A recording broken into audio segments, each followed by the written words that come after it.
တော့စာတက်နေတာ ဩမင်းကလည်းရောင်အဖေကကျောင်းဆရာကြီးမင်းကလည်း တကယ်သိတယ်ပေါ့ အဖေကျောင်းဆရာမေးကြိုက်တာမေးမင်းကလည်း အဲ့ဒါမင်းငါမေးမေးဘဲဦးနဲ့ကြောက်နဲ့ပါကွာပြော ဩဘဲဦးနဲ့ကျောက်ဒါလေးတော့မခေါ်တော့ဘူးလားကွာ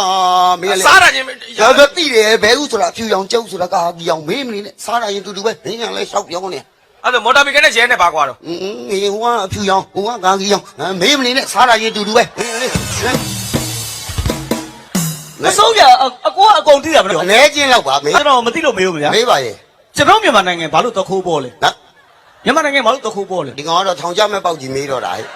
ကလေးလေးရဲ့ဒါတော့သခိုးပေါ်တာသိကျင်လား ဘာဖြစ်လို့ မြန်မာနိုင်ငံသခိုးပေါ်တာလွတ်လပ်ရေးရတဲ့အချိန်ကစလို့သခိုးပေါ်တာပဲ ဘာဆိုင်လို့ ဟမ် ဘာဆိုင်လို့လဲ ဟေ့အောင်ဘာဆိုင်ရမှာလဲလွတ်လပ်ရေးရတဲ့အချိန်ကဘယ်အချိန်လဲ 4နိုင်20 အေးလေ420တွက်ကြည့်ပေါ့မင်းကလည်း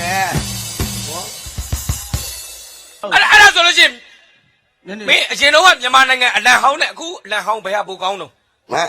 အခုအလံအစ်နဲ့အရင်တော့ကအလံဟောင်းနဲ့ဘယ်ဟာပိုကောင်းတော့ လန်သက်ကပိုကောင်းတာပေါ့ အရင်တော့ကအတိတ်ပဲရှိတယ်အခုကငါတို့ဘယ်လို့မှတွက်လို့မရဘူးမင်းအရင်တော့ကအလံဘာလို့ပိုကြိုက်တာတော့ နားမလဲမပြောစမ်းနဲ့အခုလမ်းမဲ့ပုံဆွဲရကောင်းတယ်ကွာမင်းကလွယ်တယ်